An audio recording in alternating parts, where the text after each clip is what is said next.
Bonjour, bonjour, bienvenue sur le petit pousseur de bois. Aujourd'hui on va parler cavalier. Cavalier, c'est cette petite bestiole ici, qui est peut-être la pièce la plus irritante de l'échiquier, parce que je sais jamais trop ce qu'elle fait, elle est difficile à suivre. Et parfois elle vous met la misère, et sur des belles positions, un cavalier qui rentre qui vous met la misère. Un petit exemple ici, un petit exemple tout simple ici. On dirait qu'il n'y a rien spécialement compliqué dans cette position. Les noirs ont l'air plutôt bien, et pourtant ils perdent déjà du matériel. Sur une petite tactique de rien du tout. Petit cavalier qui va faire un échec. Le roi est obligé de bouger parce qu'on ne peut pas prendre le cavalier.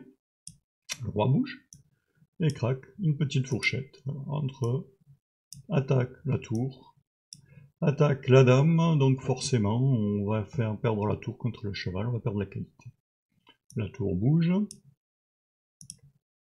la dame bouge, et hop, le tour est perdu. Voilà. Des fois, dans des positions absolument banales, pourquoi j'arrive ici, voilà, pensez-vous que ici, le cavalier puisse aller manger la tour. C'est une défense fille d'or, tout a l'air bien placé, rien ne nous dit que ce cavalier peut traverser tout le camp noir et aller gagner la tour, et pourtant il y arrive.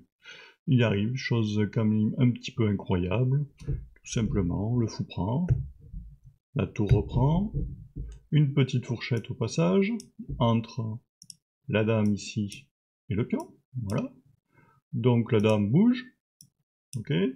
Une deuxième petite fourchette, entre la dame et la tour, et le cavalier, la dame doit rebouger, donc on va revenir, et le cavalier mange la tour. Donc la pièce irritante, elle a traversé tout l'échiquier, et tout le camp noir, au milieu du camp noir, et pour aller s'échanger contre la tour. Donc le cavalier, c'est une histoire de cases.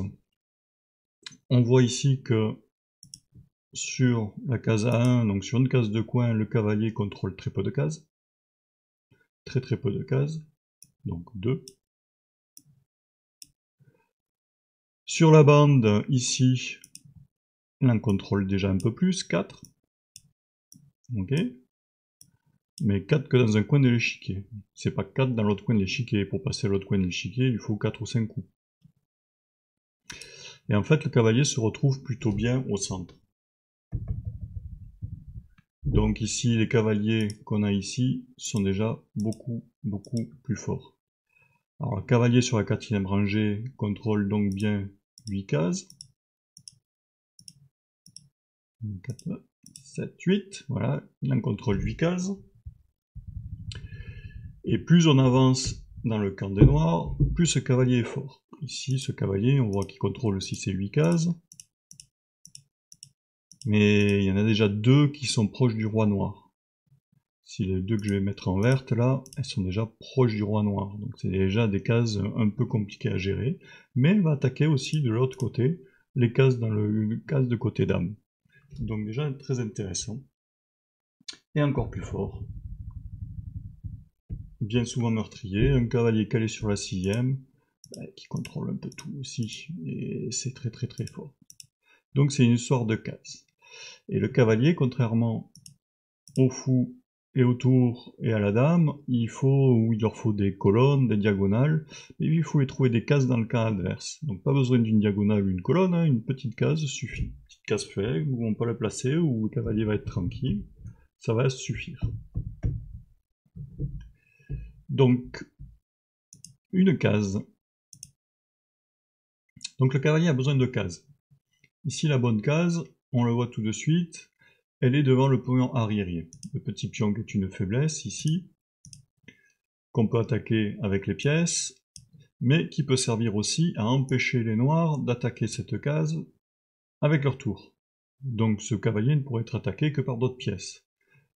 Le fou noir des cases noires ici ne peut pas attaquer cette case, parce qu'il joue sur des cases noires et que cette case est case blanche, donc il ne peut pas y aller. Donc la seule pièce qui peut empêcher le cavalier d'arriver ici, ce serait ce cavalier. Et ce cavalier, bien, s'il pouvait aller sur cette case, il attaquerait énormément de cases dans le camp noir. Il serait bien placé dans le camp noir, ce serait vraiment un enfer que de jouer contre ce cavalier. Donc si on veut que notre cavalier aille sur D5 et soit totalement opérationnel, qu'il ne soit jamais dérangé, eh bien le bon coup s'impose de lui-même, il faut échanger la seule pièce qui peut l'embêter. Donc prise, prise, au prochain coup le cavalier peut y venir. Et ce cavalier-là restera à vie. Donc une bonne case, une case de pion en arriéré, c'est la case parfaite pour un cavalier. Autre case parfaite, l'avant-poste. Alors l'avant-poste, c'est une case qui est dans le camp adverse et qui ne pourra plus jamais être embêtée par les pions adverses. Donc un bon avant-poste ici, c'est cette case en D5 toujours. Donc c'est un avant-poste. Même chose, si on regarde ce cavalier sur cette case, il serait magnifique. Si je regarde les mêmes pièces, eh ben j'ai les mêmes pièces que tout à l'heure. Donc le fou ne servirait à rien. Le seul qui pourrait s'échanger contre notre cavalier, ce serait ce cavalier. Et si on pouvait mettre notre cavalier sur cette case, on voit que d'ici, il attaquerait déjà un bon petit pion. Donc il attaque d'autres cases, bien entendu, dans le camp. Mais il pourrait y avoir une faiblesse ici. Par exemple, on pourrait pousser ce pion, faire des échanges ici, et ce pion serait arriéré et serait attaqué par notre pièce. Et ça bloquerait un petit peu tout le jeu. Ça pourrait être un plan possible. Même chose que tout à l'heure. Si je veux mon cavalier là-bas, eh bien, il faut me débarrasser du cheval. Donc un plan, toujours le même, paf. On continue. Prochain coup, on attaque, on échange donc ce cavalier avec le fou. Ce cavalier ne peut pas bouger parce que derrière, eh ben, il y a la tour. Donc ça s'appelle un clouage. Alors les noirs ont le choix. Soit ils perdent une tour, soit ils laissent installer ce cavalier. Donc pas franchement un bon choix possible. On bouge, on échange, et le cavalier peut y arriver. Tranquillement, sur sa bonne case, où il est très fort, il est indélogeable. Les tours, on voit que les tours noires ne peuvent plus profiter de la colonne ouverte. Elles sont coincées par ce cavalier qui est là. Donc la tour noire ne peut plus rentrer dans le camp parce que c'est coincé par ce cavalier. Par contre, les tours blanches, eh ben, elles ont le choix. Soit elles peuvent venir ici, et ce seront les blancs qui choisiront d'ouvrir cette colonne quand ils voudront à leur profit. Soit, comme je vous l'ai dit, ils peuvent se mettre leur tour ici, pousser ce pion, aller échanger, et créer donc cette faiblesse qui serait une faiblesse ad vitam pour les noirs. Notre avant-poste, allez, là on a un petit piège. Qui c'est qui prendrait le pion là? La prise du pion est possible. On prend le pion? Ou est-ce qu'on a mieux à faire? C'est un peu plus compliqué que tout à l'heure, mais on a mieux à faire. On a une majorité centrale, ici, et généralement les pions se poussent. Quand on arrive à ce niveau-là, le pion se pousse parce qu'une fois qu'il est là, il n'est plus qu'à une case, trois cases de l'arrivée. Mais si on pousse ce pion, on remarque tout de suite qu'on a une case magnifique protégée par notre pion ici, et qui serait monstrueuse. Parce que ici, notre cavalier attaque le roc et attaque le pion, qui est isolé, qui est tout seul là-bas. Donc prendre le pion à 7 n'a pas beaucoup de sens, et il vaut mieux essayer de jouer stratégique et aller placer son cavalier là-bas. Donc toujours pareil, hein, si je veux mettre mon cavalier là, le seul qui peut l'empêcher c'est le cavalier. Donc un bon coup stratégique de préparation de cases, on refait la même manœuvre, on échange le cavalier pour le cavalier, et on pousse. Et on pousse, et on a notre case. Plus rien ne nous empêche d'aller ici. Bon, les noirs peuvent toujours essayer de se dire, tiens, on va essayer d'échanger ce cavalier tout de suite, mais hop, plus de soucis, on y est, on est bien installé, et là on domine tout l'échiquier, on est monstrueux. Donc position suivante. Alors c'est une position qu'on va voir du côté noir, puis après on le verra du côté blanc. Alors analyse de la position, les noirs ont 2 pions isolés, donc 2 faiblesses potentielles, contre seulement une au blanc. Les blancs dominent une colonne. Et ici, les noirs se retrouvent avec un fou qui ne sert strictement à rien, qui est bouché par son pion. Donc il sert de gros pion. Donc les noirs aimeraient bien pouvoir faire passer ce pion-là, mais ils le font pas. Donc si on regarde cette position simplement côté noir, on se dit c'est pas Jojo actuellement. Mais si c'est à eux de jouer, on se rend compte qu'ils vont se débarrasser de tout très rapidement, plus de problème. Donc on teste la diagonale, le fou la permet, donc la dame bouge, on échange la tour, et ensuite, on se débarrasse d'une des faiblesses, on pousse le petit pion. Et là, tout de suite, on voit que le fou se met à jouer, et que le petit pion peut se proposer à l'échange, mais surtout peut passer. Ça reste un pion qui, en 3 coups, se retrouve à dame. Et là, du coup, ce n'est plus du tout le même jeu. Et là, les noirs se retrouvent en prenant l'avantage. Les blancs vont perdre un pion, sûrement, ou alors on peut se permettre à avoir un pion qui est passé comme ici. Donc c'est vraiment un petit peu la misère. Voilà, on se débarrasse de ça, mais on a quand même ce pion qui devient très compliqué. Ce fou qui peut venir le protéger, la dame après qui va être maîtresse de faire un petit peu tout ce qu'elle veut. Voilà. Si on reprend cette position, donc, mais c'est au blanc de jouer. Et là on va voir là, une des grandes caractéristiques du cavalier, c'est le meilleur bloqueur de pions de la planète. Il n'y a pas de doute, c'est à eux de jouer, puisque pour les noirs, il faut se débarrasser de ce pion, les blancs vont l'empêcher tout de suite. Le cavalier vient en bloqueur. Il va venir ici, bloquer la case, et enfermer ce fou, combattre ce fou, et l'empêcher de vivre. Donc ce pion restera arriéré, restera une faiblesse pour tout le temps, parce que maintenant c'est plus possible, hein. S'ils avancent le pion, ils le perdent, ils perdent un pion central, c'est quand même compliqué à jouer. Et donc le fou va se retrouver un peu passif. Il y a eu déjà beaucoup de pièces d'échanger, donc ce pion est très très faible maintenant. Donc avantage, du coup, au blanc. Position suivante. Toujours un peu comme les fous, on va faire attention à quelque chose, c'est que de ne pas enterrer ces pièces. Au blanc de jouer, les blancs ont une belle case pour le cavalier, est-ce que vous la voyez? Je vous laisse une seconde. Oui, on a un cavalier ici qui ne sert pas à grand chose, et on va choisir de le faire jouer tout de suite, et il a une très belle case où il fait pression tout de suite, sur les pions du roc. En coordination avec la dame, ça peut faire très très mal. Les blancs aussi avaient un fou énorme, et ici les noirs jouent un coup stupide. Alors pourquoi il est stupide? Effectivement, ce fou est énorme. Mais comme il est énorme, il tape sur le roc, derrière il y a le roi, il a une grande diagonale où il peut profiter de toute la diagonale. Le coup est stupide parce que jamais les blancs vont autoriser un tel échange. Donc ils ont juste à le reculer. Et c'est maintenant les noirs qui se retrouvent avec un cavalier stupide ici qui ne sert à rien à la bande. D'ailleurs, preuve de la stupidité du coup, au nord de jouer, ils reviennent. Ils ont fait 2 temps pour faire reculer le fou, qui est aussi bien placé, ils ont perdu 2 temps, c'est plus à eux de jouer, ils ont perdu l'initiative, donc c'est un coup stupide. On ne cherche pas à échanger des pièces si on n'y arrivera pas, et si ça vous donne le désavantage. D3 pour développer le fou, qui tape aussi sur le roc. Un peu le seul coup, hein, le roi se dégage parce que du clouage de la dame qui va arriver. Voilà, la dame rentre. Et là, le bon coup pour les noirs, enfin le seul coup pour les noirs, ça aurait été de reculer le cavalier. D'ailleurs, c'est un peu catastrophique parce que ça gêne le glissement des tours sur la dernière rangée. Mais il n'y a pas franchement d'autre coup. Ils vont chercher à jouer un jeu un peu plus dynamique.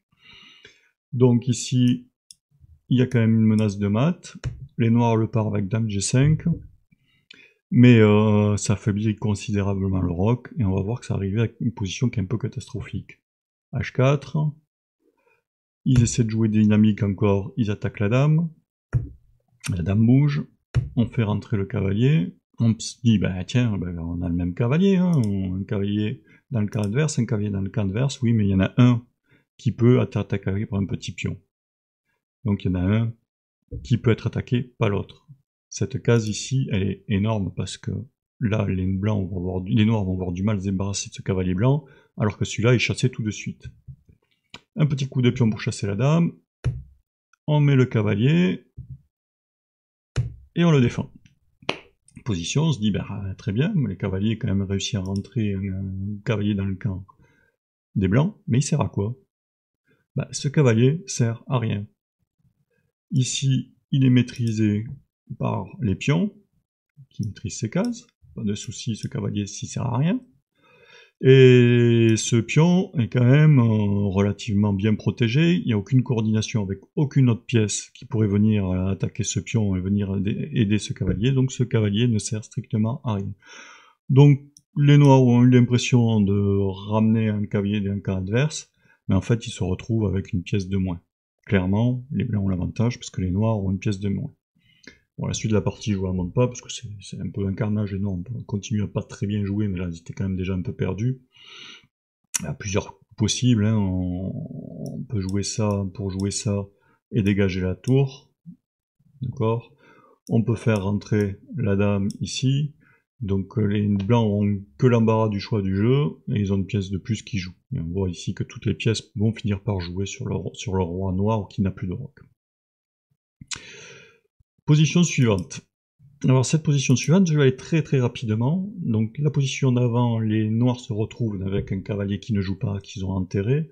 C'est souvent aussi le cas des cavaliers défensifs. Ici, ce cavalier blanc, eh ben, c'est un cavalier défensif. Il protège des pions qui ne sont absolument pas attaqués et qui ne servent à rien. Donc ce cavalier ne sert à rien, il faudra le faire bouger.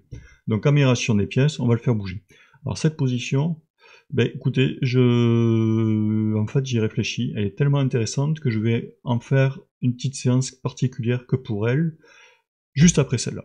Donc je vais le faire en direct quasiment, je finis celle-là, je referai une position, parler de celle-là sur celle-là. Donc il faut bouger ce cavalier, qui est un cavalier défensif qui ne sert strictement à rien. On continue sur le cavalier. Le cavalier, c'est des avantages. Ben, un de ces désavantages, je le vois ici, sur ce cavalier noir. Ben, le cavalier noir peut avoir des soucis à maîtriser certaines pièces, comme le petit pion, tout seul. Un cavalier tout seul, en fait, s'il n'est pas en harmonie avec d'autres pièces, peut se retrouver très très pâteau, on va dire comme ça. Et ici, ce cavalier, eh ben, s'il s'en va de cette case, s'il arrête de contrôler cette case, eh ben, le petit pion va à dame. La partie est perdue. Donc ce cavalier est bloqué par ce petit pion. Donc un petit pion peut maîtriser un cavalier. Un petit pion, ici, maîtrise un cavalier, donc il faut le savoir. On se retrouve dans une position où le matériel semble égal. Ben non, le matériel n'est pas égal parce que le cavalier ne peut pas jouer. Donc la partie va se jouer ici. Et malheureusement, toutes ces pièces vont pouvoir aller jouer là-bas. Mais le cavalier, lui, noir, va être obligé de rester à sa case là, ou pas loin. Parce qu'il faut qu'il continue à maîtriser sa case. Donc un petit coup, on voit roi b5, roi c5 avec ça, et déjà le pion est perdu. Mais le cavalier peut rien faire. Il ne pourra jamais venir aider. Dans le même style d'idée, exactement, ben, le cavalier ne maîtrise pas le pion, mais en plus peut ne pas empêcher sa promotion. Donc ici, c'est une position perdante. Et tout simplement, le cavalier n'a pas l'espace nécessaire pour maîtriser ce petit pion. Donc le cavalier se retrouve des fois très très pâteau, très très gêné dans ses mouvements. Et on peut voir ici que un simple coup comme H3, ben il n'y a plus de bonne case. Il n'y a plus de bonne case. On vient ici, le pion avance, et si on l'attaque, il fait dame. Donc bon, on se dit, c'est pas grave, on va changer de case. Si je viens ici, pour venir ici, ben c'est pareil. Et puis dame. Et ainsi de suite. Donc le cavalier, dans certaines circonstances, peut être très très pâteau, peut être gêné dans ses mouvements, pas réussir à bloquer. Ce petit pion, si ça avait été un fou, ou si ça avait été une tour ou une dame, sûrement ce pion ne serait jamais passé, mais là avec le cavalier ça passe, parce que le cavalier a du mal à contrôler certaines cases. Voilà, alors c'est tout, je vous fais tout de suite une autre séance sur le cavalier, mais sur la position de tout à l'heure, parce que je la trouve très intéressante. Bon, si ça vous a plu, on peut faire un petit pouce. Si ça vous a plu, vous pouvez vous abonner. Voilà.